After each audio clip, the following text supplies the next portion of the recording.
না দোস্ত, আমি সেটা মেন করিনি। এখন কিছু একটা কর, আমি ওরে ছাড়া থাকতে পারবো না। আচ্ছা সানি আইমান সাদিক আসুক, দেখি কি করা যায়। এমন সব পিছন থেকে কেউ একজন কাদের উপরে একটা থাপ্পড় দেয়।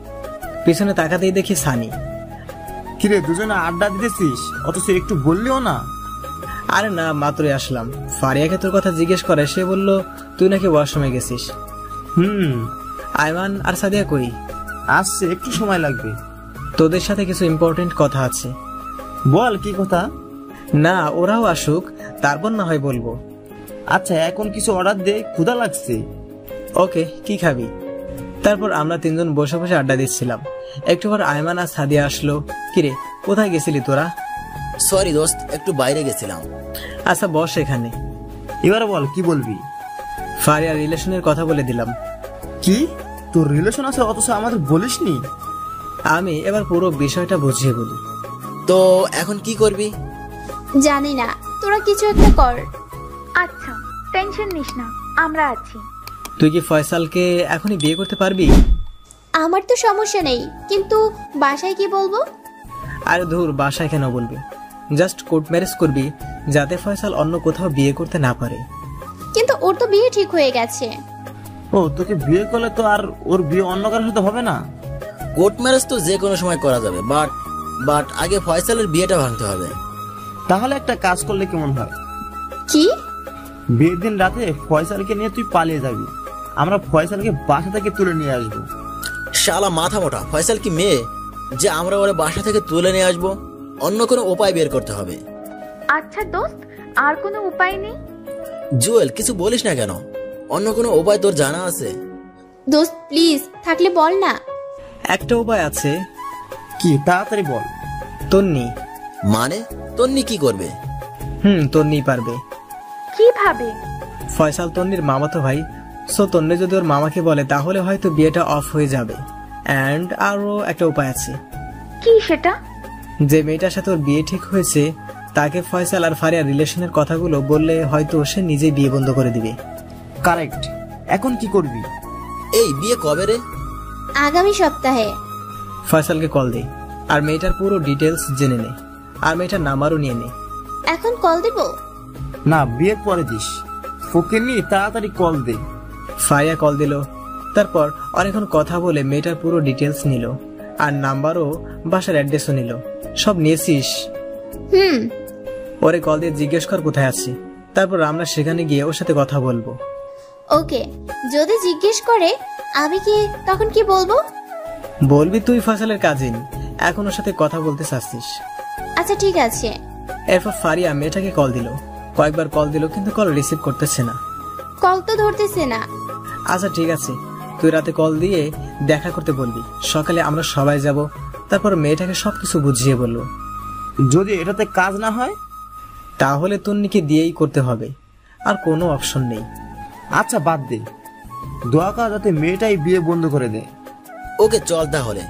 এই ফারিয়া, তুই কথা বলে সবকিছু ঠিকঠাক কর। ওকে। তারপর ওদের সাথে আরো কিছুক্ষণ আড্ডা দিয়ে বাসা চলে আসলাম।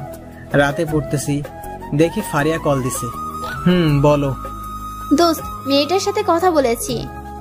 গুড। কি বললো? ও দেখা করতে রাজি হয়েছে। তো কোথায় দেখা করবি সেটা বলেছিস? বেস্ট ইন্ডিয়ান রেস্টুরেন্টে দেখা করতে বলেছে। ওকে, 9টায় রেডি থাকিস। ওকে, তুই একটু তাড়াতাড়ি আসিস। ওকে, তুই বাকিদের বলে দে। ওকে। তারপর খাওয়া দাওয়া করে ঘুমিয়ে গেলাম। সকালে ঘুম থেকে রেডি হয়ে বেস্ট ইন রেস্টুরেন্টে চলে গেলাম। গিয়ে দেখি আমি ছাড়া সবাই আছে। কিরে, তোর এত দেরি কেন? ঘুম থেকে উঠতে দেরি হয়ে গেছে। তো কল ধরিস না কেন? মোবাইল চেক করে দেখি 10 বার কল দিছে। সরি রে, মোবাইল সাইলেন্ট ছিল। আচ্ছা বাদ দে, মেয়েটা এসেছে। তো তুই বাইরে কেন? তোর জন্য। আইমান আর সাদিয়া ভিতরে কথা বলতেছি। আচ্ছা চল। তারপর ভিতরে গেলাম, মেয়েটার সাথে অনেক কথা বললাম। তারপর ফারিয়াকে ইশারা দিয়ে বললাম ওর কথাগুলো বলতে।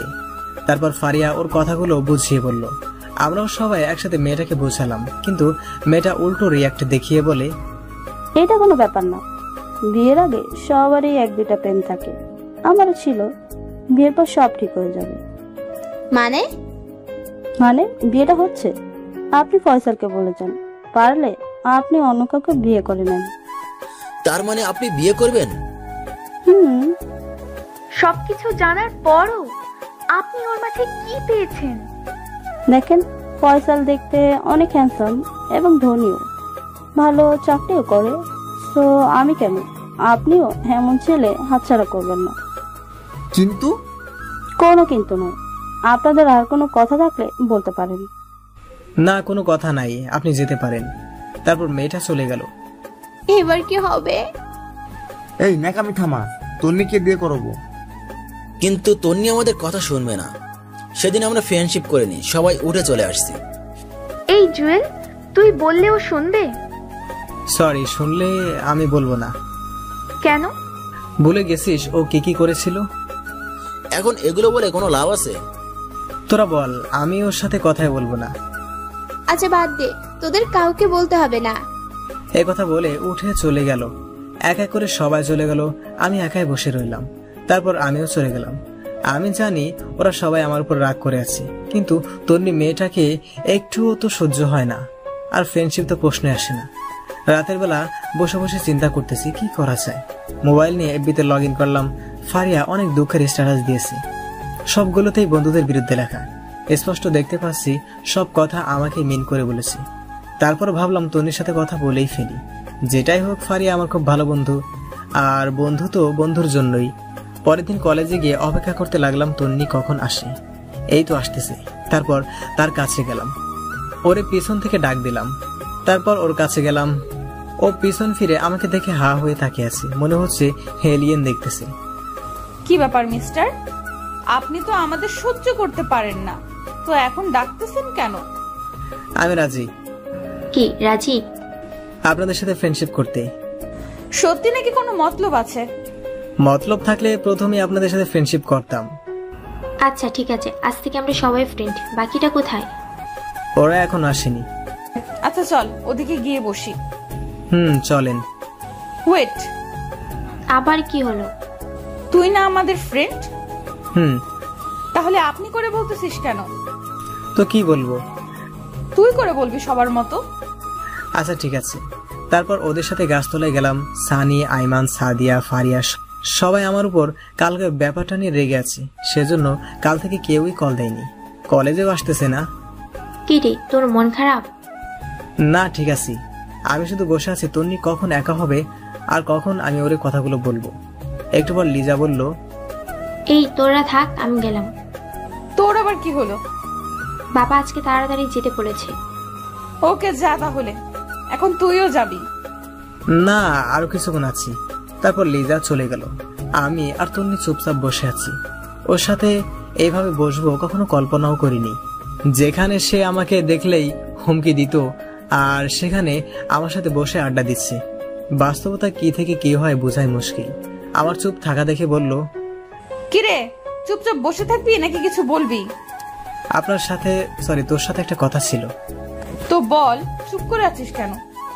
আমি এবার ফারিয়া আর তন্নির মামাতো ভাই ফয়সালের রিলেশনের কথা বললাম, এবং এর আগে যা যা হয়েছে সবকিছু বললাম, এবং ওর মামাকে কি কি বলতে হবে সেটাও বলে দিলাম। আচ্ছা, এই তাহলে আসল কথা। হুম।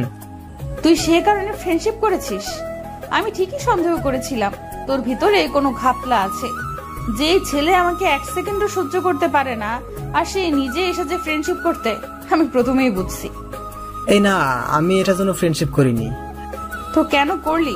আগে করিসনি কেন? আসলে আমি ভাবছি কিছুদিন পর সব পরিস্থিতি ঠান্ডা হয়ে গেলে ফ্রেন্ডশিপ করব। আর যতই হোক আমরা সেম ক্লাসে পড়ি, ফ্রেন্ডশিপ রাখা দরকার।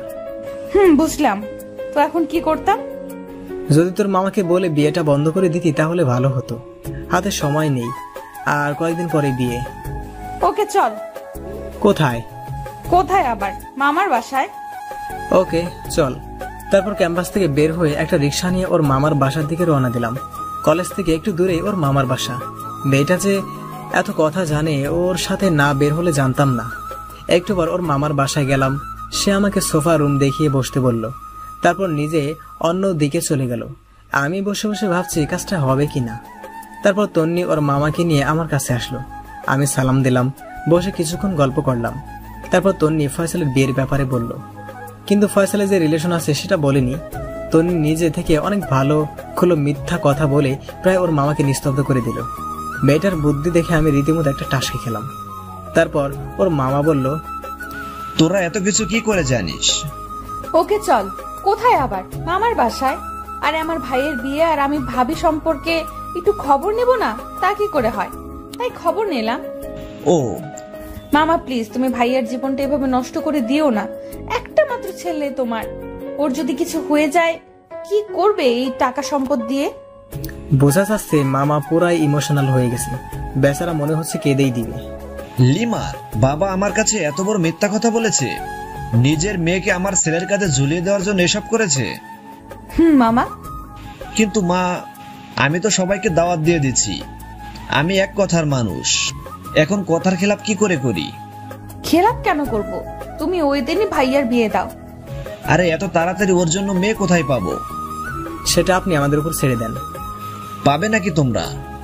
চেষ্টা করতে তো আর সমস্যা নেই, আপনি শুধু লিমার সাথে বিয়েটা ক্যান্সেল করেন। ওকে বাবা। মামা বিকেল বেলা রেডি থাকবে, আমরা পাত্রী দেখতে যাব। আমি আর মামা অবাক হয়ে তার দিকে তাকালাম। পাত্রী কে? সেটা না হয় বিকেলে দেখবে। ফয়সাল ভাইয়াকে বলো রেডি থাকতে। আচ্ছা ঠিক আছে মামা, আমরা তাহলে আসি, বিকালে দেখা হবে। খেয়ে যাও। না, আমাদের কাজ আছে। আচ্ছা ঠিক আছে, সাবধানে যাবি। এরপর বাসা থেকে বেরিয়ে আসলাম। কিরে কেমন দিলাম? পুরাই 100। আপনি একটা জিনিস মাইরি, দেখতে হবে না মেয়েটাকে? হয়েছে, আর ডং করতে হবে না। আরো একটা কাজ করতে হবে। কি কাজ? ফারাদের বাসায় বলতে হবে, না হলে ওরা জানবে কি করে। দাঁড়া, আমি ওর আম্মুকে কল দেই। আচ্ছা দে। কল দিলাম। হ্যালো, আসসালামু আলাইকুম আন্টি। ওয়ালাইকুম আসসালাম। কেমন আছো বাবা? এই তো আন্টি, আছি মোটামুটি। আপনি? আছি, আল্লাহ রাখছে। আন্টি, ফারিয়া কোথায়? কলেজে আসেনি যে? জানি না বাবা, মেয়েটা কালকে থেকে কিছু খাচ্ছে না, দরজা বন্ধ করে ভিতরে বসে থাকে। আন্টি, একটা কথা ছিল। বলো। আমি পুরো বিষয় বুঝিয়ে বললাম এবং এটাও বললাম বিকেলবেলা ওরা সবাই দেখতে আসবে। আন্টিও কেমন জানে একটু একটু খুশি আছে। ও তাহলে এই ব্যাপার। আরে দেখো, মেয়েটা আমাকে কিছুই জানায়নি। আন্টি, ফারিয়া ভয়ে জানায়নি।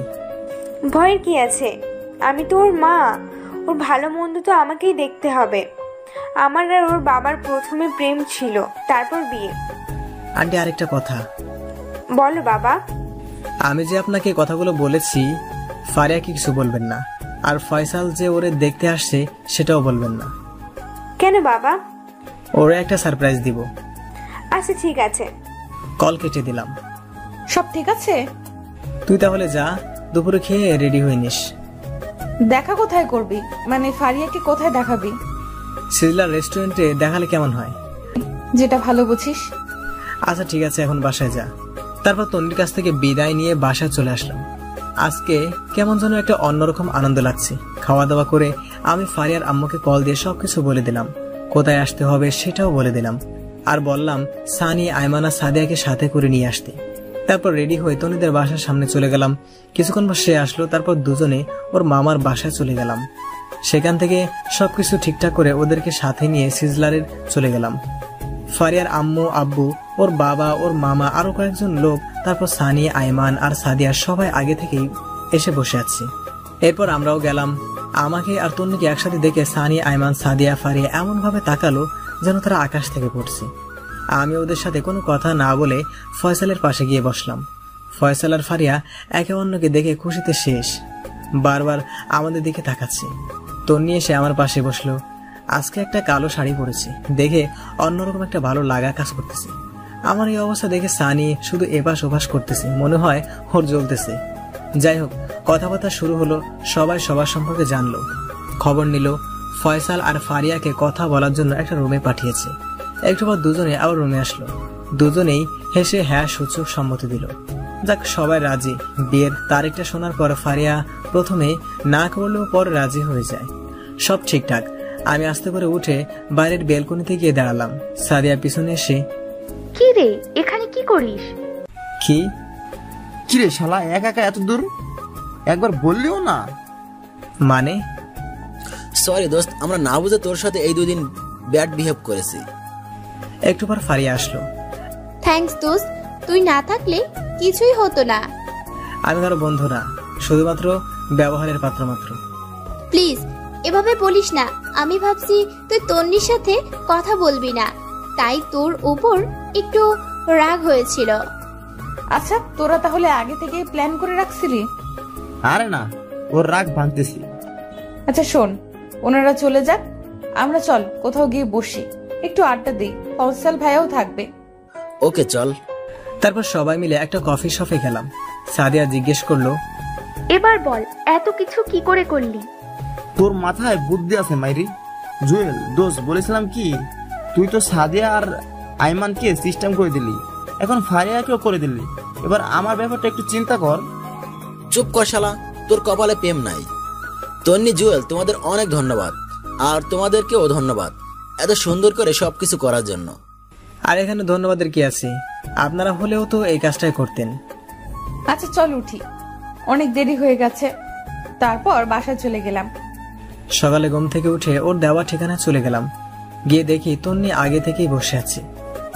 কি রে, এত দেরি হলো যে? হেরে আসছি তো তাই। বল কেন ডেকেছিস? না এমনি, বস এখানে। বাসায় ভালো লাগছে না, তাই ভাবলাম তোর সাথে একটু আড্ডা দেই। ও আচ্ছা। আচ্ছা, তোর কি আসলেই কেউ নেই? আছে আবার নেইও। বুঝলাম না। আচ্ছা বুঝিয়ে বলছি, পুরো কাহিনী তনিকে বললাম। তো এতদিন যে সবাইকে বলেছিস তোর কেউ নেই, তুই এতিম, এমনি। তো তোর আব্বু আম্মুর কাছে আর ফিরে যাবি না? যদি কখন মানুষের মতো মানুষ হতে পারি, ভালো একটা চাকরি পাই, তাহলে আবার ওদের সামনে যাব। সরি রে। সরি কেন? আমি না জেনে তোর সাথে এত কিছু করেছি। আরে ধুর, আমি এগুলো নিয়ে ভাবি না। যা হওয়ার তা তো হয়েই গেছে, এখন এগুলো বলে লাভ কি? তবু আমি একটু বেশি করে ফেলছি। ফারিয়া কল দিল। কিরে কই তুই? এই তো বাসায়। বাসায় কি করিস? তাড়াতাড়ি মার্কেটে আয়, আমরা সবাই আছি। মার্কেটে কেন? আরে বিয়ের কেনাকাটা করতে হবে, তাড়াতাড়ি আয়। আচ্ছা ঠিক আছে। এরপর তন্নিকে নিয়ে মার্কেটে চলে গেলাম। দেখি সানি, আইমান, সাদিয়া, ফারিয়া সবাই আছে। আমাকে আর তন্নিকে একসাথে দেখে একটু অবাক হয়েছে মনে হয়। কিরে বেটা, সারাদিন তন্নির সাথে কি? আরে আজব, সারাদিন কোথায় দেখলি? আসার সময় রাস্তায় দেখা হয়, তাই ওরেও নিয়ে আসলাম। দেখিস আবার। শালা সবাই নিজের মতো মনে করিস কেন? এই তোরা থাম, ভিতরে চল, না হয় আব্বু বকা দিবে। ওকে চল। ভিতরে গেলাম। সাদিয়া আর তন্নি ফারিয়ার জন্য শাড়ি দেখতেছে। আমি, সানি আর আইমান বাইরে ঘোরাঘুরি করতেছি। সানি এদিক ওদিক উকিঝুঁকি দিচ্ছে মেয়ে আছে কিনা। ফারিয়া আমাকে ইশারা দিয়ে বলল, তোরাও যা যা লাগে নিয়ে নেই, আজকে খরচ সব আমার। আমি বললাম আমার কিছু লাগবে না। সানি আর আইমানকে বললাম নিতে, ওরাও নিচ্ছে না। ফারিয়া বাইরে এসে, কিরে তোরা কিছু নিবি না? না রে আমার লাগবে না, ওদের জিজ্ঞেস কর কিছু লাগবে কিনা। আমি এত কিছু বুঝি না, তোদেরও কিনতে হবে। আচ্ছা একটা কাজ কর, গায়ে হলুদের জন্য 3 জনে 3টে পাঞ্জাবি নিয়ে নে। এটাতে না করিস না প্লিজ। আচ্ছা ঠিক আছে, চল পাঞ্জাবি দেখি। এই দাঁড়া, আবার কি? তোর জন্য পাঞ্জাবি আমি চয়েস করব। আচ্ছা ঠিক আছে, সবাই চল। তারপর আমরা সবাই একটা পাঞ্জাবি দোকানে গেলাম। যাওয়ার সাথে সাথে একটা শখ খেলাম, কারণ ওখানে আব্বু, আম্মু আর ছোট মামা ছিল। হঠাৎ করে তাদের দেখেই ভিতরটা কেঁদে উঠলো। আমি তাড়াতাড়ি বের হয়ে গেলাম, গিয়ে অন্য একটা গলিতে ঢুকে গেলাম। এদিকে সানি আর আইমান আমাকে পাগলের মতো খুঁজতেছে। আমি বাইরের দিকে তাকিয়ে অপেক্ষা করছি কখন ওরা যাবে। হঠাৎ করে কেউ একজন আমার কাঁধে হাত দেয়। মুহূর্তে চমকে উঠে পিছনে তাকিয়ে দেখি আইমান আর সানি। কিরে তুই এখানে কি করিস? আর আমরা অন্যদিকে তোকে খুঁজতেছি। না মানে, কিরে কিছু বলস না কেন, কি হয়েছে? আম্মু, আব্বু আর ছোট মামা ওই দোকানে ছিল। মানে আমরা যেখানে পাঞ্জাবি কিনতে গেছিলাম সেখানে? তো দেখা কর। তুই পাগল নাকি? যেখানে আমাকে বাসা থেকে বের করে দিছে সেখানে আমি বুঝি ওদের সাথে দেখা করব? এতদিনে সব ভুলে গেছে। তবুও আমি প্রতিষ্ঠিত হওয়া ছাড়া ওদের সামনে যাব না। আচ্ছা সেজন্যই আমরা যখন তোর নাম ধরে ডাকাডাকি করতেছি বারবার, তোর আব্বু আম্মু আমাদের দিকে তাকাচ্ছিল। তোর আম্মু তো একটুর জন্য জিজ্ঞেস করে নাই। আচ্ছা বাদ দে, এখন চল, ওনারা চলে গেছে। আসুন, ওদেরকে কিছু বলার দরকার নেই। আচ্ছা চল। তারপর ওদের সাথে আরো কিছুক্ষণ থেকে কেনাকাটা শেষ করে বাসা চলে গেলাম। আর 2 দিন পরে বিয়ে, এখন থেকে সবকিছু ভালোভাবে প্রিপারেশন নিচ্ছে। আমরাও ব্যস্ত, মোটামুটি সবকিছু ঠিকঠাক। মহা ধুমধামে বিয়ে হয়ে গেল। ফারিয়া বিয়ের পরেও লেখাপড়া করবে, এটা আগে থেকেই ঠিক ছিল। বিয়েতে অনেক মজা করলাম, ভালোই বিয়েটা শেষ হলো। বিয়ের কয়েকদিন পর আবার সবাই কলেজে গেলাম, ক্লাস করলাম। আমাদের ফ্রেন্ডশিপ আরো মজবুত হলো। সারাদিন সবাই একসাথে থাকি, ভালোভাবে দিনগুলো যাচ্ছিল। দেখতে দেখতে আমাদের কলেজের শেষ প্রান্তে চলে আসছি, মানে আমাদের সবগুলো সেমিস্টার কমপ্লিট। আর কিছু 2 দিন পরে ফাইনাল এক্সাম। আজকে আমাদের বিদায় অনুষ্ঠান হবে। স্যারেরা সবাই আমাদের উদ্দেশ্যে অনেক কথাই বলল, ছোটরাও অনেক কথা বলল। অনুষ্ঠান শেষে সবাই মিলে সেই গাছতলায় গিয়ে বসলাম, যেখানে আমরা সবাই আড্ডা দিতাম। সবারই মন খারাপ, যতই হোক অনেক স্মৃতি জড়িয়ে আছে এই ক্যাম্পাসে। আর সবচেয়ে বড় কথা, পরীক্ষার পরে আমরা সবাই যে যার মতো ব্যস্ত হয়ে যাব। হবে না আগের মতো আড্ডা দেওয়া, খাওয়া দাওয়া করা, ঘুরতে যাওয়া। সবারই মন খারাপ। তারপর অল্প কিছু কথা বলে যে যার মতো বিদায় নিতে লাগলাম। এমন সময় তন্নি বলল, সবাই দাঁড়া, তোদের সাথে কথা আছে। বল। আমরা সবাই ওর দিকে তাকিয়ে আছি, চোখ মুখ লাল হয়ে আছে। কলেজ জীবনের শুরু থেকে তোদের সাথে আমার খুব ভালো একটা সম্পর্ক ছিল না। যখন 3য় সেমিস্টারে আসি তখন জুয়েলও আমাদের সাথে ভর্তি হয়। প্রথম দিন থেকেই ওর সাথে আমার ভেজাল শুরু হয়, আর সেটা তোরা ভালো করেই জানিস। আমি ওকে অনেক অত্যাচার করেছি, কখনো ছেলে লাগিয়ে, কখনো পুলিশ দিয়ে। শেষে যখন দেখলাম সে এখনো রাস্তায় রাস্তায় ঘুরতেছে, তখন সিদ্ধান্ত নিলাম যে করেই হোক ওকে এখান থেকে তাড়াতে হবে। সেদিনও ওরে অনেক থ্রেট দিয়ে যখন আমি বাইক নিয়ে চলে যাচ্ছিলাম, তখনই আমার অ্যাক্সিডেন্ট হয়। আর কিছু মনে নেই, জ্ঞান যখন আসে তখন শুনি ওই আমাকে বাঁচিয়েছে। তোরাও নাকি রক্ত দিয়েছিলি, তো ওদের প্রতি আমার সম্মানটা বেড়ে যায়। সেদিন হাসপাতালের বেডে শুয়ে ওয়াদা করেছিলাম আর কোনোদিন কোনো ছেলের সাথে বেয়াদবি করব না, পারলে উপকার করব। সেদিন থেকেই তোদের সাথে এই ফ্রেন্ডশিপটা হয়ে যায়।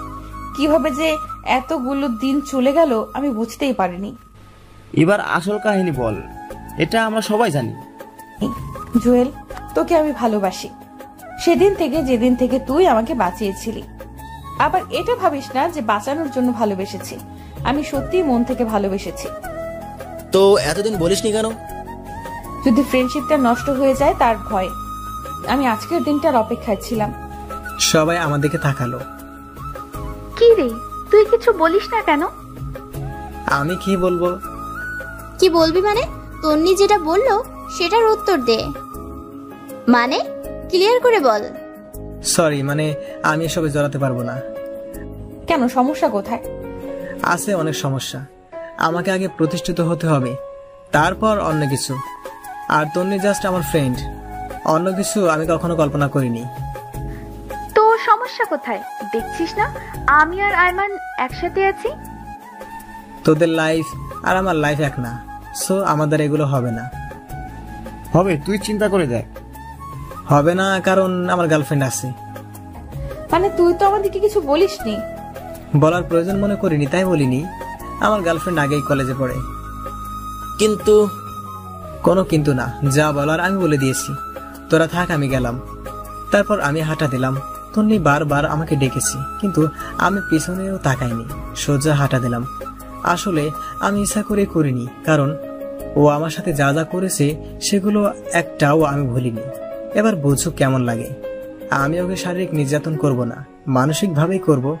রাতের বেলা সাদিয়া আয়মান আমাকে কয়েকবার কল দিল, বোঝানোর চেষ্টা করলো। আমি কল কেটে দিয়ে মোবাইল অফ করে রেখে দিলাম। 2 দিন পর এক্সাম। আমি এগুলো নিয়ে না ভেবে ভালোভাবে পড়াশোনা করতে লাগলাম। দেখতে দেখতে পরীক্ষার দিন চলে আসলো। আমাদের অন্য একটা কলেজে সিট পড়ে। সকালবেলা রেডি হয়ে বেরিয়ে গেলাম। ওই কলেজের ওখানে গিয়ে দেখলাম সানি, আয়মান, ফারিয়া আর সাদিয়া দাঁড়িয়ে আছে। আমি গিয়ে ওদের সাথে কথা বললাম। তন্নিকে দেখতেছি না, আসবে কি আসবে না সেটাও জিজ্ঞেস করতে পারতেছি না। একটু পর দেখলাম তন্নি আসতেছে, চোখ মুখ লাল হয়ে ফুলে আছে। দেখে মনে হচ্ছে অনেক কান্নাকাটি করেছে। কি রে, কি অবস্থা তোর? অসুস্থ নাকি? দেখে তো মনে হচ্ছে না। চল, দেরি হয়ে যাচ্ছে। তারপর সবাই পরীক্ষার কেন্দ্রে চলে গেলাম, যে যার মতো পরীক্ষা দিল। বাইরে এসে অনেকক্ষণ আড্ডা দিলাম, কিন্তু তন্নি একবারও আমার সাথে কথা বলেনি। আমি নিজে থেকেও বলিনি। দেখি সে কতক্ষণ রাগ দেখিয়ে চলতে পারে। এভাবে সবগুলো পরীক্ষা চলে গেল, তন্নি আমার সাথে কথা বলেনি। শেষ পরীক্ষার দিন পরীক্ষা দিয়ে বের হয়েছি। আজকেই কলেজ লাইফের শেষ দিন।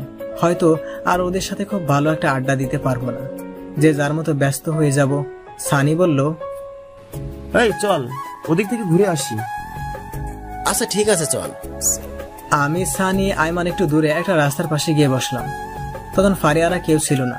সানি বলল, বন্ধুর প্রপোজ অ্যাকসেপ্ট করে নে, সমস্যা কি?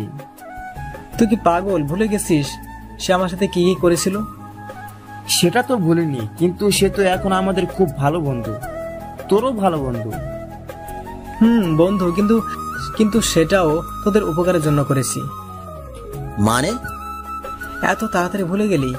ফারিয়া আর ফয়সালের বিয়েটা যেন হয়, সেজন্যই ওর সাথে ফ্রেন্ডশিপ করেছি। এতে আমার কোনো স্বার্থ নেই। কিন্তু এখন তো রিয়েলি বন্ধু হয়ে গেছে, সো অ্যাকসেপ্ট কর ভাই। তোর এত দরদ লাগলে তুই কর, আমার ইন্টারেস্ট নাই। আমাকে তো আর প্রপোজ করেনি, করলে তো সেদিন অ্যাকসেপ্ট করতাম। আচ্ছা ওয়েট, সেদিন তুই কি বলছিলি তোর জিএফ আছে, কিন্তু আমরা তো কিছুই জানি না। মিথ্যা বলেছিলাম যাতে তন্নির বাড়াবাড়িটা একটু কমে। এটা না করলেও পারতি। এই থাম, ওরা আসছে। তাকিয়ে দেখি সাদিয়া, ফারিয়া আর তন্নি এদিকে আসছে। কি রে তোরা এখানে? আমাদের একটু বললিও না। তোদের দেখতে পাইনি, বস এখানে একটু আড্ডা দিই। তারপর ওরাও বসলো। তন্নি চুপচাপ বসে আছে। ফারিয়া তন্নিকে ধাক্কা দিতেছে কি যেন বলার জন্য। তারপর ফারিয়া নিজেই বলল, জুয়েল দোস্ত, তোর সাথে কথা আছে। বল। তুই কি ওই ব্যাপারে কিছু ভেবেছিস? কোন ব্যাপার? তন্নি যে কথাটা বললো। তোদের সেদিন আমি কি বলেছিলাম মনে নেই? আমার আজকেও সেই একই সিদ্ধান্ত। প্লিজ একটু ভেবে বল। আমার যা ভাবার তা আগেই ভেবেছি। সো অন্য কথা থাকলে বল, না হলে আমি গেলাম। ওই দাঁড়া, যা, তোকে ভালোবাসতে হবে না, শুধু একটা প্রশ্নের উত্তর দিয়ে যা। কি? সত্যি থাকতে পারবি আমার সাথে কথা না বলে? পারবো, তুইও চেষ্টা কর, তুইও তো পারবি। কিন্তু? কোনো কিন্তু না, তুই আমার থেকে অনেক ভালো ছেলে পাবি। আমি ছোট লোক, এতিম ফকিরের বাচ্চা, তুই তো বলেছিলি। এখন আবার ভালোবাসিস কেন? এই সব কিছুর জন্য সরি বললাম তো, প্লিজ মাফ করে দে। তোর উপর তো আমার কোনো রাগ বা ক্ষোভ নেই, সো মাফের প্রশ্নই আসে না। প্লিজ এমন বলিস না, আমি সত্যি।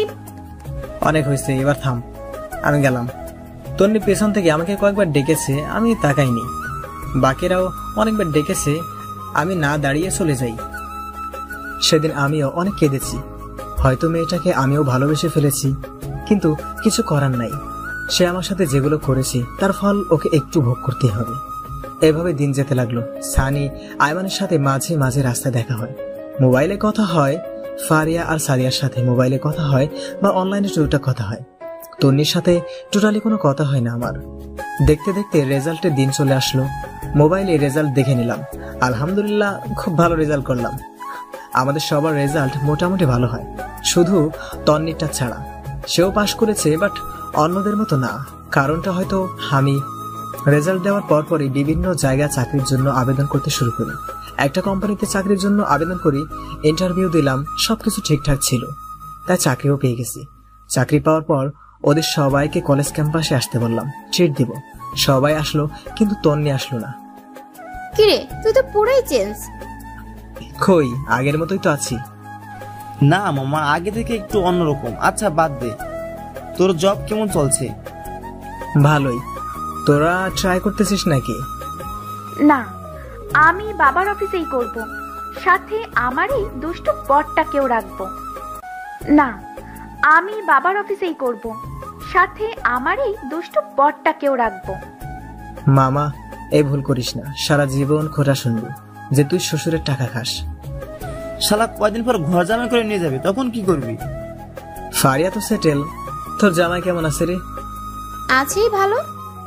এই তন্নির কি অবস্থা? তোদের সাথে কথা হয়? মাঝে মাঝে। তোর সাথে হয়? আরে না, হইলে কি আর তোদেরকে জিজ্ঞেস করি? তুই রাজি হলে এমন কি ক্ষতি হতো? ওইসব কথা বাদ দে। অনেকদিন আড্ডা দিই না, চল ওই দিক থেকে ঘুরে আসি।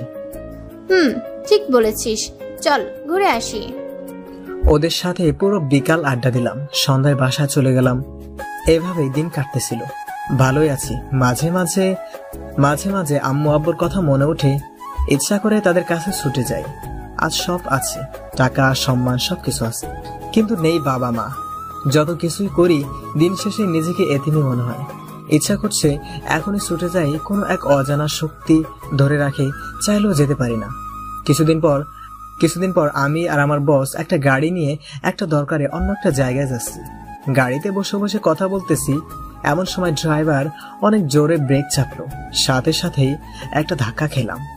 বাইরে তাকিয়ে দেখলাম কেউ একজন গাড়ির সাথে ধাক্কা খেয়ে পড়ে গেল।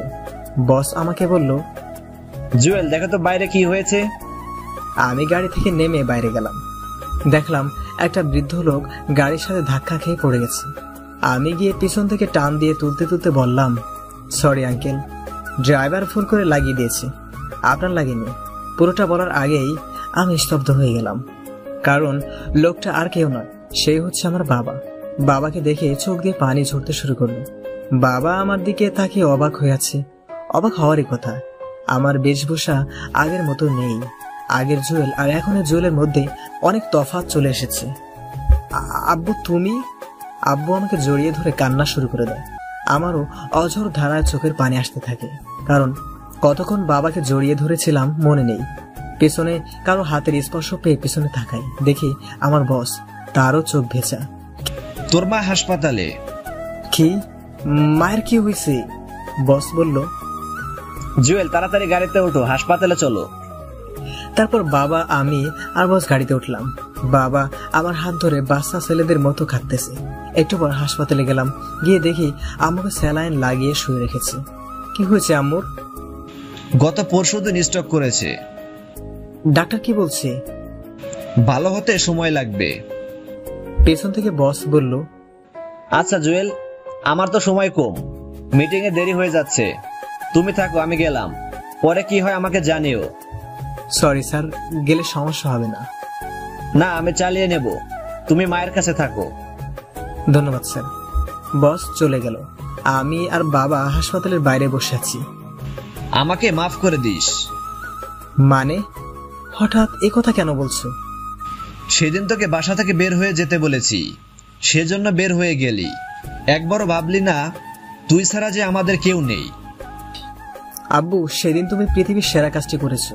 সেদিন যদি তুমি আমাকে বের করে না দিতে, হয়তো আজকে আমি এই পর্যায়ে আসতাম না, একজন ভালো মানুষ হতাম না, বাস্তবতা কি জিনিস বুঝতাম না, তোমাদের ভালোবাসা কি জিনিস বুঝতাম না।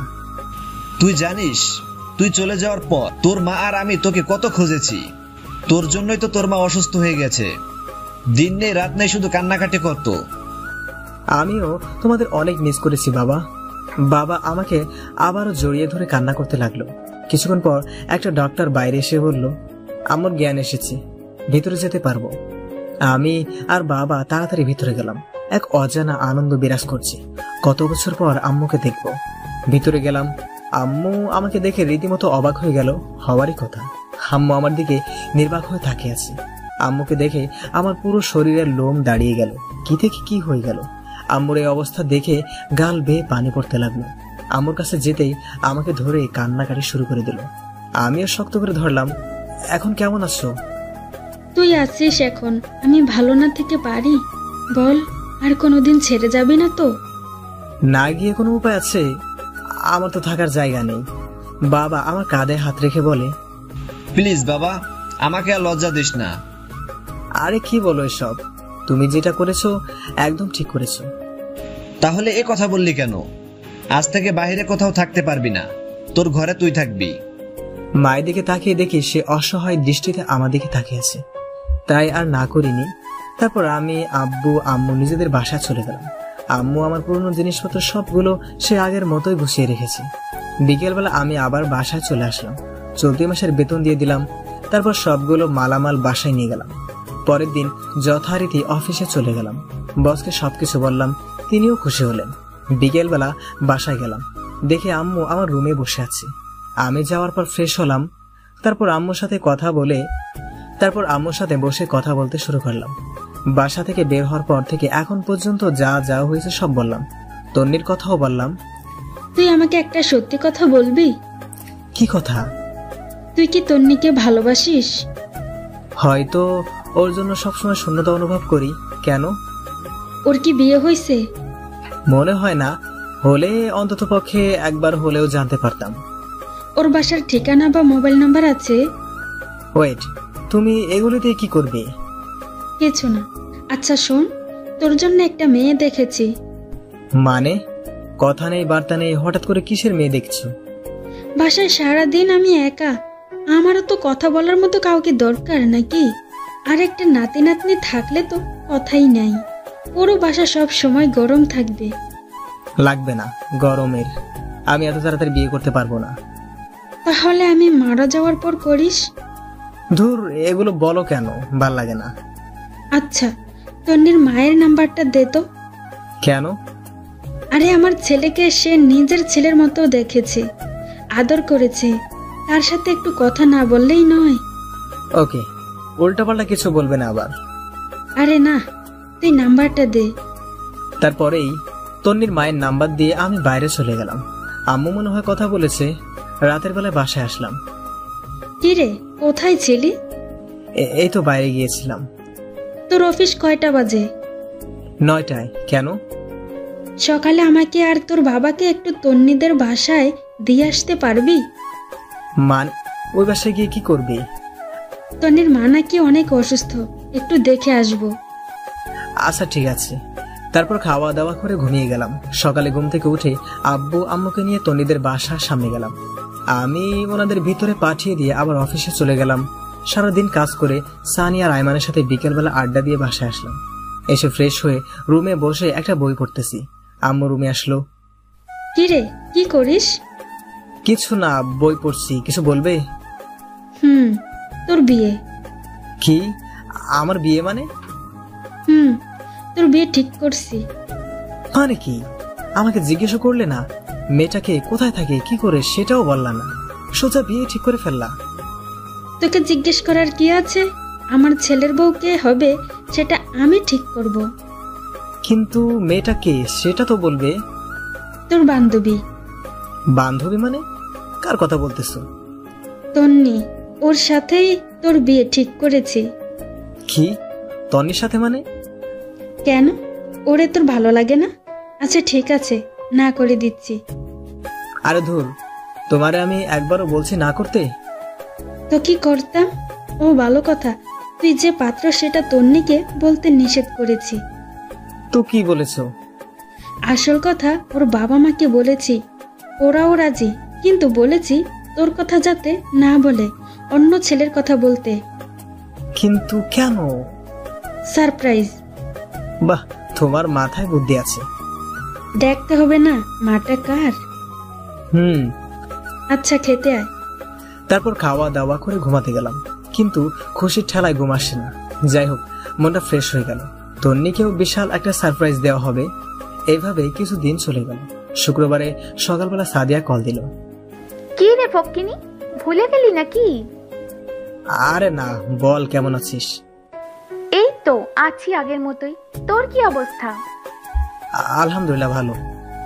আচ্ছা শোন, তন্নি কল দিয়েছিল, সবাইকে আসতে বলেছে, তোকেও আসতে বলেছে। আজকে বিকেল বেলা আমাদের ক্যাম্পাসের সামনে চলে আসিস। কিন্তু আমাকে তো বলেনি। তোদের বলেছে তোরা যা। আরে তোর নাম্বার নাকি ওর কাছে নেই? তাহলে আমি যাচ্ছি না। যদি ও কল করে তাহলে যাব। আরে এমন করিস কেন? সানি, আয়মান, ফারিয়া সবাই আসবে।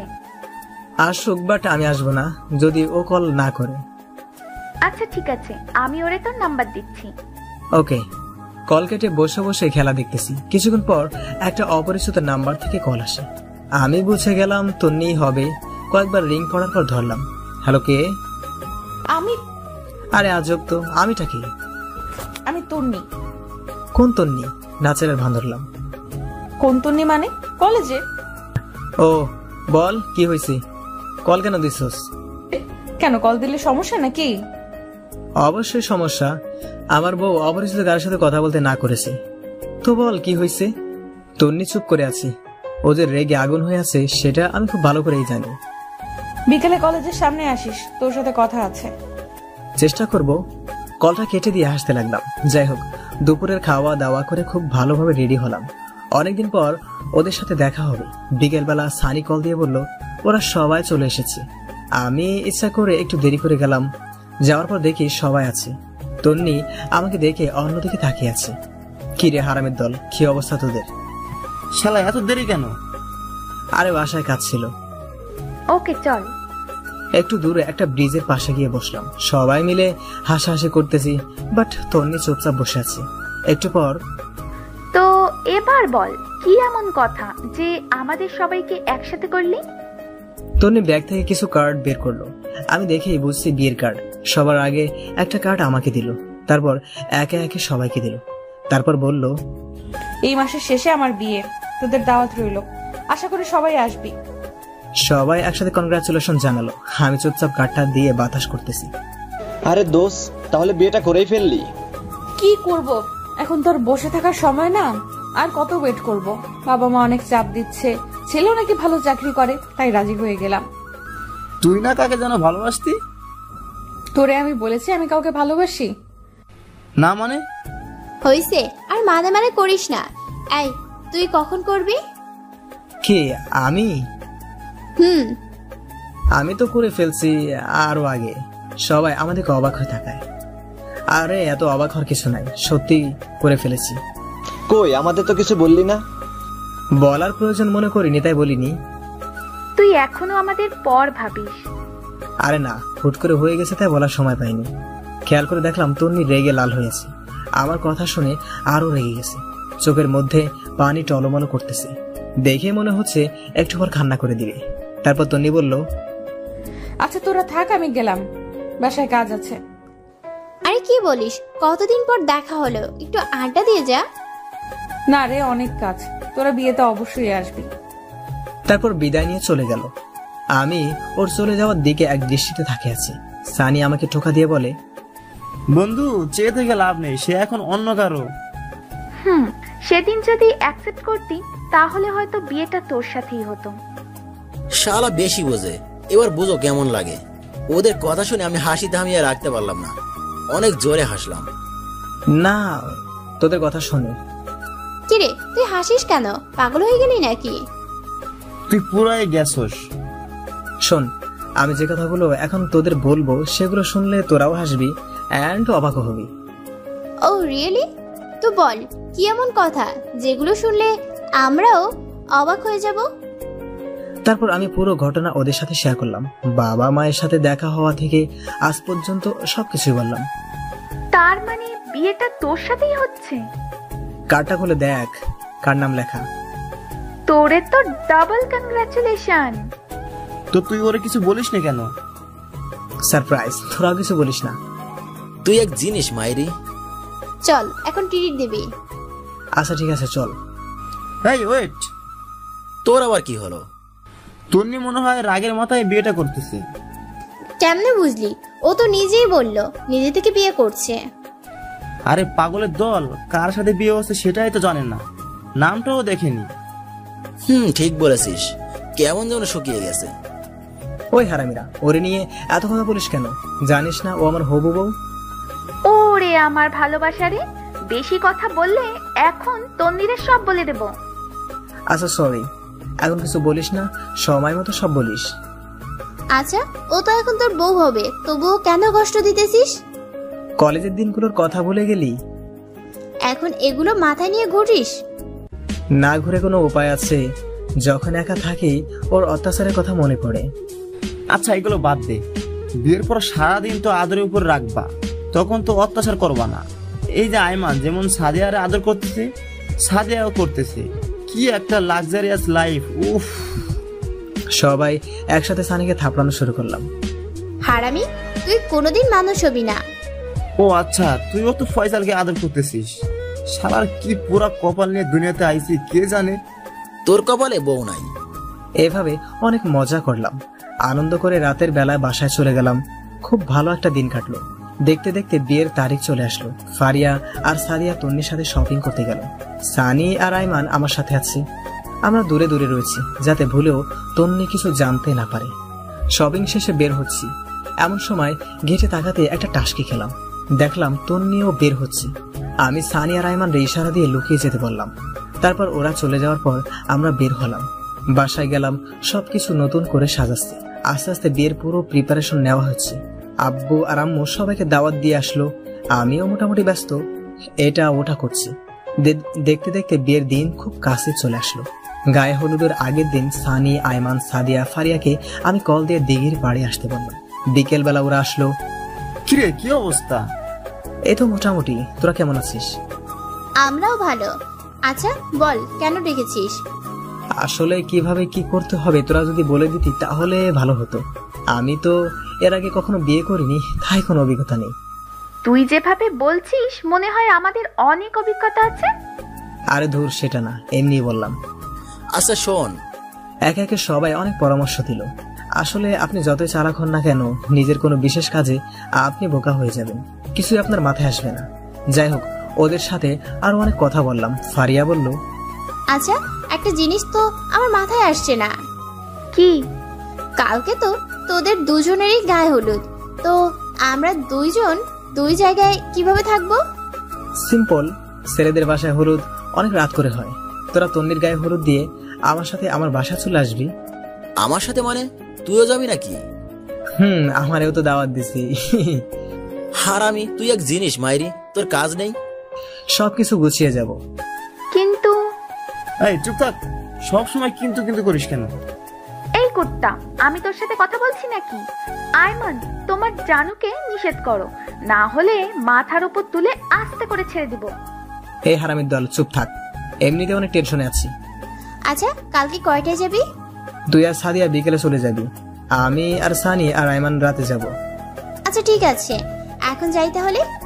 ওকে যা, কালকে দেখা হবে। তারপর সানি আর আইমানের সাথে আরো কিছুক্ষণ আড্ডা দিয়ে আমিও বাসা চলে আসলাম।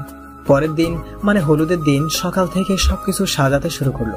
লাইটিং দেখে কেমন যেন একটা দোলা দোলা ভাব চলে আসলো। সারাদিন কাজ করতে করতে কখন যে সময় চলে গেল বুঝতে পারিনি। বিকেলবেলা সানি, আইমান আসলো, ওরাও টুকিটাকি অনেক কাজ করলো।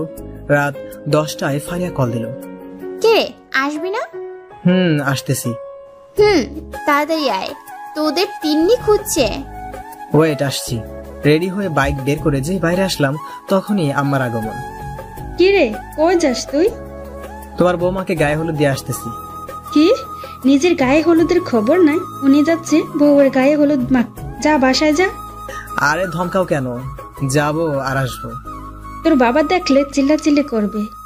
কিছু করবে না, আমি যাবো আর আসবো। ওকে, সাবধানে যা। ওকে। তারপর বাইক নিয়ে বেরিয়ে গেলাম। আমি তো একমাত্র জামাই যে নিজের বউকে হলুদ মাখতে যাচ্ছি। শালার এমন জামাই পাওয়া তো ভাগ্যের ব্যাপার। অবশেষে তন্নিদের বাসায় চলে আসলাম। বাহ, অনেক দারুণ ভাবে সাজানো হয়েছে।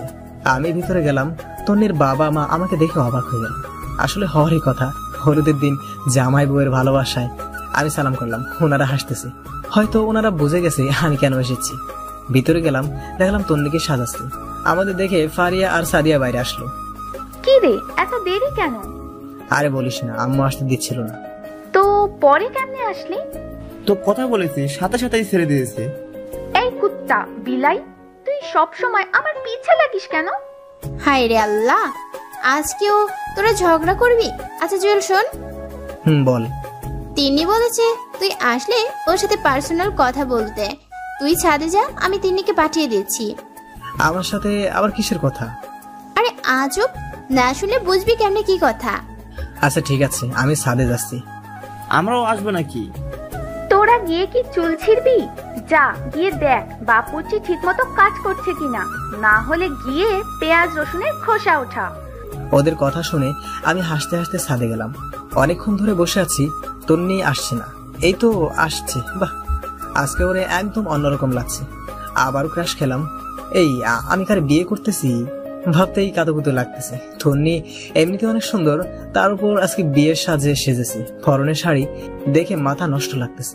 ওর দিকে কতক্ষণ তাকিয়েছিলাম মনে নেই। ওর ধাক্কা খেয়ে বাস্তবে ফিরে আসি। কিরে, কি দেখতেছিস? কিছু না, বল কি বলবি? আমার বাসায় যেতে হবে। তুই কি কিছু বুঝিস না? কি বুঝতাম আমি? আমি সত্যিই তোকে ভালোবাসি, বিশ্বাস কর। এখন এগুলো বলে লাভ নাই, কালকে তোর বিয়ে। চল আমরা এখনই পালিয়ে যাই। কি তুই পাগল নাকি? পাগল হয়ে গেছি। দেখ পাগলামি করিস না, লোকে দেখলে সমস্যা হবে। দেখুক তাতে আমার কি, আমি সত্যিই তোকে ভালোবাসি, পারবো না আমি থাকতে। একথা বলে আমাকে জড়িয়ে ধরে। আমি তো পড়ে গেলাম মহা বিপদে। আমারও ভালো লাগতেছে না, আমারও ভালো লাগতেছে ওর জড়িয়ে ধরা দেখি, কিন্তু একটু ভাব নিলাম, দূরে দূরে সরিয়ে দিলাম, কারণ কালকে থেকে তো সবসময় ধরে রাখতে পারবো। ভাব নিয়ে ওরে বললাম, তোর লজ্জা করে না বিয়ের আগের অন্য একটা ছেলেকে? সি, তোর কি বিশ্বাস হয় না? আরে ধুর, এগুলোকে বিশ্বাস করব? এগুলো হচ্ছে তোর ন্যাকামি। সো ন্যাকামি না করলেই ভালো হবে।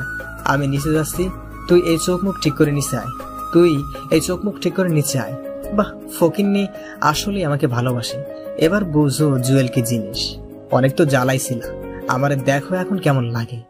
অনেক তো জ্বালাইছিল আমারে, দেখো এখন কেমন লাগে। আমি নিচে চলে গেলাম। সানি আর আইমান ইশারায় আমাকে জিজ্ঞেস করলো কি বলেছে। আমি পরে বলবো বলে ইশারা দিলাম। একটু পর তন্নিও চলে আসলো। গায়ে হলুদ দেওয়া শুরু হলো। ওরে আরো রাগানোর জন্য আমি সবার আগে স্টেজে উঠলাম। উঠেই অনেকগুলো হলুদ ওর মুখে মাখিয়ে দিলাম। রেগে পুরো লাল হয়ে গেছে। এদিকে সানি আর আইমান তালি দেওয়া শুরু করলো। ওদের দেখে অন্যরাও দেওয়া শুরু করলো। তারপর মিষ্টি খাইয়ে দিয়ে কিছু ছবি তুলে আমি চলে আসলাম। তন্নির চোখে স্পষ্ট পানি দেখতে পেলাম। তারপর সানি, আইমান, সাদিয়া, ফারিয়া সবাই লাগালো। আমি ওদের বললাম তাড়াতাড়ি রেডি হতে। আচ্ছা তিন্নিকে বলি যাই। মাথা খারাপ, ওরে বললে যেতে দিবে না। যদি আমাদের খুঁজবে না, সবাই হলুদ লাগাতে লাগাতে 4টা বাজবে, তারপর ঘুমিয়ে যাবে। তন্নি ভাববে আমরাও ঘুমিয়ে গেছি। এখন তাড়াতাড়ি চল, আব্বা কল দিছে। বাইরে সিএনজি আছে, আমি তুই আর ফারিয়া সিএনজিতে যাব, সানি আর জুয়েল বাইকে যাবে। ওকে চল। তারপর আমাদের বাসা চলে আসলাম। বাবা অনেকগুলো ঝাড়ি দিল, সেগুলো হজম করে আমি গিয়ে রেডি হয়ে স্টেজে গিয়ে উঠলাম। তারপর শুরু হলো আমার উপর 3য় বিশ্বযুদ্ধ। একে একে সবাই গায়ে হলুদ দিল, ফটোশট, এটা সেটা করতে করতে 5টা বেজে গেল। তাড়াতাড়ি গিয়ে ঘুমিয়ে গেলাম। 11টায় ঘুম থেকে উঠলাম। উঠে গোসল করে প্যান্ট শার্ট পরে রেডি হয়ে গেলাম। আম্মা এসে বলল, কি রে, পাঞ্জাবি শেরওয়ানি না গায়ে দিয়ে এটা কি দিলি? আরে ওগুলো গাইতে থাকবে, ওগুলো গায়ে দিয়ে তন্নিদের বাসায় গেলে সব বুঝে যাবে। তোমরা সবাই চলে আসবে, শেরওয়ানি গাড়িতে থাকবে। আমরা গেলাম। এটা কেমন কথা? আর কোনো কথা না বলে আমি, সানি, আইমান, সাদিয়া, ফারিয়া বেরিয়ে গেলাম। একটু পর তন্নিদের বাসায় গেলাম। দেখলাম তন্নির রুমে অনেক ভিড়, মনে হয় ওরে সাজাচ্ছে। আমি, সানি, আইমান বাইরে ঘুরতেছি, সাদিয়া আর ফারিয়া ভিতরে গেল। লোকজন এসে খাওয়া দাওয়া শুরু করে দিল। এই আমার খিদে লাগছে, এই জুয়েল আয় খেয়ে নি। পাগল নাকি? আমাকে পরে খাওয়ানো হবে। আরে বেটা, পরে লজ্জা খেতে পারবি না, এখন অল্প করে খেয়ে নে। তারপর আইমান আর সানির দুজনে টানাটানিতে খেতে বসলাম। তখন প্রায় 1টা বাজে। আমরা খাইতেছি, এমন সময় দেখলাম ফারিয়া দৌড় দিয়ে আমার কাছে আসলো। এসে আমার কানে যা বলল তা শুনে আমার পায়ের নিচ থেকে মাটি সরে যেতে লাগলো। ফারিয়া বলল, তন্নি নাকি সুইসাইড করেছে, অনেকগুলো মেডিসিন একসাথে খেয়ে ফেলছে। ভাতের প্লেট রেখে দৌড় দিলাম। ওর রুমে গিয়ে দেখে অনেক মানুষ, ভিড় ঠেলে ভিতরে গেলাম। তারপর তাড়াতাড়ি ওরে কোলে নিয়ে হসপিটালে নিয়ে গিয়ে ইমার্জেন্সিতে পাঠিয়ে দিলাম। চোখ দিয়ে পানি ঝরতে লাগলো। ওরে সারপ্রাইজ দিতে গিয়ে নিজেই যে এত বড় সারপ্রাইজড হয়ে যাব তা কখনো কল্পনাই করিনি। সানি, আইমান, সাদিয়া, ফারিয়া সবাই আছে। তন্নির আম্মু অজ্ঞান হয়ে গেছে। একটু পর ভিতর থেকে একটা ডাক্তার আসলো। আমি তাড়াতাড়ি ওনার কাছে গেলাম। আপনার কে হয়? জি, আমার ওয়াইফ। এখন কেমন আছে? এখন চিন্তামুক্ত, ঠিক সময় নিয়ে এসেছেন, স্যালাইন লাগিয়ে দিয়েছি। আপনারা চাইলে ভিতরে যেতে পারেন। ধন্যবাদ ডাক্তার সাহেব। ভিতরে গেলাম। তন্নি ঘুমিয়ে আছে। দেখে মনে হচ্ছে একটা নিষ্পাপ ফুটন্ত ফুল ঘুমিয়ে আছে। আমি ওর পাশে বসে মাথায় হাত বোলাইতে লাগলাম। সানি, আইমান, সাদিয়া, ফারিয়া সবাই ছিল। অনেকক্ষণ পর তন্নির জ্ঞান আসলো। ওর চোখ খোলা দেখে আনন্দের চোখে পানি চলে আসলো। এমন করলি কেন? তুই জানিস তোর কিছু হয়ে গেলে আমি নিজেও ঠিক থাকতাম না। বাঁচাইছিলি কেন আমারে? আমি তো তোর কেউ না, আমার জামাইরে বল আসতে। আরে হারামি, এই তোর জামাই। মানে ওর সাথে তোর বিয়ে ঠিক হয়েছিল? কি বলিস এসব? সত্যি বলেছি। তুই একবার বিয়ের কার্ডটা দেখেছিস? সেখানে তোর আর কার নাম লেখা? তোর কথার আগা মাথা আমি কিছুই বুঝতেছি না। পুরো ঘটনাটা আমি বললাম। তো আমাকে কিছু বলিসনি কেন? সারপ্রাইজ দিতে চেয়েছিলাম। চা হারামি, থাক তুই তোর সারপ্রাইজ নিয়ে। এখানে আসলি কেন? তোদের সাথে কথা নাই। আরে পাগলে, রাগ করিস কেন? জুয়েলিয়া, তুই অনেক বড় মাপের হারামি রে। সেটা জেনেও তো প্রেমে পড়ে গেছিস। সত্যি তোকে ছাড়া থাকতে পারবো না রে। আমিও কিছু বলিনি। ওইগুলো বাসর করে গিয়ে করিস, আমার গা জ্বলে। এই মেহমানরা কিছু জানে? ওদের বলেছি তুই হঠাৎ সেন্সলেস হয়ে গেছিস। চল বাসায় চলে যাই। তুই আরো সুস্থ হ তারপর। আরে ধুর, আমি ভালো আছি, চল তো। তন্নির বাবা মা এবং আমার বাবা মা গাড়ি নিয়ে আসতেছিল। এমন সময় তন্নির বাইরে বেরিয়ে আসা দেখে ওনারাও এসে জড়িয়ে ধরলো। তারপর তন্নিদের বাসায় চলে গেলাম। বিয়ের সবগুলো কাজ শেষ হলো, কবুল টবুল বলা শেষে ওরে গাড়িতে করে বাসায় নিয়ে গেলাম। গাড়িতে ও আমার একটা হাত ধরে বসে আছিল। এখন রাত 12টা। আমি, সানি আর আইমান বাসার সাথে বসে বসে আড্ডা দিচ্ছি। এমন সময় আম্মু আসলো। কি রে, তুই এখনো এখানে? মেয়েটা কখন থেকে বসে আছে, তার উপর সে অনেক অসুস্থ। যাচ্ছি, তুমি যাও। আম্মু চলে গেল। আচ্ছা তোরা ঘুমিয়ে যা, অনেক রাত হয়েছে। আজকে কিছু করিস না, ও অসুস্থ। হারামজাদা, দোস্ত তুই যা, আল্লাহ হাফেজ। দেখে শুনে সবকিছু করিস। শালারা দুজনে সুন্দর করে বাঁশ দিয়ে দিল। আমি এখন আমার রুমের সামনে দাঁড়িয়ে আছি। নিজের রুমে যেতে নিজেরই লজ্জা লাগছে। ধুর, এত লজ্জা দিয়ে কাজ হবে না, ভিতরে যাই। ভিতরে গিয়ে দরজাটা লাগিয়ে দিলাম। তাকিয়ে দেখি তন্নি একটা লম্বা ঘোমটা দিয়ে বসে আছে। আমি সামনে গেলাম। আমার ধারণা অন্যদের মতো তন্নিও সালাম করতে আসবে আর আমিও ওকে ধরে ফেলবো, কিন্তু সেটা আর হলো না। তন্নি একটা টান দিয়ে ওর ঘোমটা খুলে খাট থেকে নেমে শাড়িটাকে কোমরের মধ্যে গুছিয়ে বলতে লাগলো, আয় হারামি, কুত্তা বিলাই, এতক্ষণ কই ছিলি? জানিস না আমি ভয় পাই। এই সরি রে, ওদের সাথে আড্ডা দিতে দিতে কখন যে সময় চলে গেল টেরও পাইনি। বাহ, ঘরে বউ রেখে উনি বাইরে আড্ডা দিচ্ছে। দাঁড়া, তোকে দেখাচ্ছি মজা। প্লিজ রাগ করিস না, এবারের মতো মাফ করে দে। দিতে পারি একটা শর্তে। কি? আমাকে একটা গান শোনা। ধুর, আমি পারি না। কি বললি? এই না, শোনাচ্ছি, তোকেও শোনাতে হবে। দেখা যাবে, আগে তুই শুরু কর।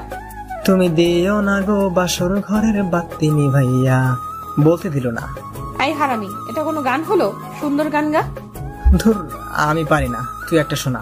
তারপর তন্নি ওর মিষ্টি কণ্ঠে একটা তাহসানের বন্ধু হও যদি এই গানটা শোনালো। আমি তালি দিলাম। আয় একটু নাচি। পাগল নাকি? আমি পারি না, তুই নাচ। আরে পারবি, হালকা একটা গানে নাচবো, আয়। তারপর উল্টা পাল্টা কিছুক্ষণ নাচলাম। কি নাচলাম নিজেও জানি না। চল ছাদে যাব, চাঁদ দেখবো। ওকে চল। ওই এভাবে না, আমাকে কোলে করে নিয়ে চল। কি আর করা, আটার বস্তাটাকে কোলে তুলে নিয়ে ছাদে গেলাম। আল্লাহ, তুই এত ওজন! একদিনেই এই অবস্থা, বাকি সময় তো রয়েই গেছে। মানে? তন্নি আর কিছু বলল না। দুজনে ছাদের এক কোণে গিয়ে বসলাম। সে আমার কাঁধে মাথা দিয়ে ছাদ দেখতে লাগলো, সাথে নানা রকম কথার ফুলঝুরি ফোটাতে লাগলো। তারপর আবারও ওরে কোলে নিয়ে রুমে আসলাম। এই শোনো, আজ থেকে তুই তো করে বলবি না, তুমি করে বলবি। ধুর, আমি পারবো না। পারবি না মানে? কেউ যদি শোনে মানে যদি সব যাবে। আচ্ছা যা, সবার সামনে তুমি বলবো, আর এমনিতে তুই করেই বলবো। এই শোন। বলো। আমার ছোটবেলা থেকে স্বপ্ন ছিল আমার টুইন বেবি হবে। হাসানি? তাহলে তো আমাকে ডাবল পরিশ্রম করতে হবে। মানে? একটার জন্য যে কাজটা করা লাগে দুইটার জন্য তার ডাবল করা লাগবে না? আস্তে আস্তে ওর দিকে আগাইতে লাগলাম। এই খবরদার একদম কাছে আসবি না, আমি কিন্তু চিল্লাচিল্লি করব। আমি বাংলা সিনের ভিলেনের মতো একটা হাসি দিলাম। সুন্দরী, তোমার ডাক শুনে এখানে কেউ আসবে না। এই না না, একদম না। আমি ওর আর কোনো কথা না শুনে হাতটা ধরে একটা টান দিলাম। তারপর হারিয়ে গেলাম অন্য একটা পৃথিবীতে। আপনারা এখনো বসে আছেন? আর কত ভাই, অনেক কিছু তো দেখলেন, এবার নিজেদের টুইন বেবির জন্য কার্যক্রম শুরু করে দেন। হি হি হি। হ্যালো বন্ধুরা, আমাদের গল্পটি আপনাদের কাছে কেমন লাগলো অবশ্যই কমেন্ট করে জানাবেন, আর লাইক করতে ভুলবেন না কিন্তু, আর সাবস্ক্রাইব তো অবশ্যই করবেন পরবর্তী গল্পের জন্য। আর কোন ধরনের গল্প চান সেটাও জানাতে পারেন। ধন্যবাদ।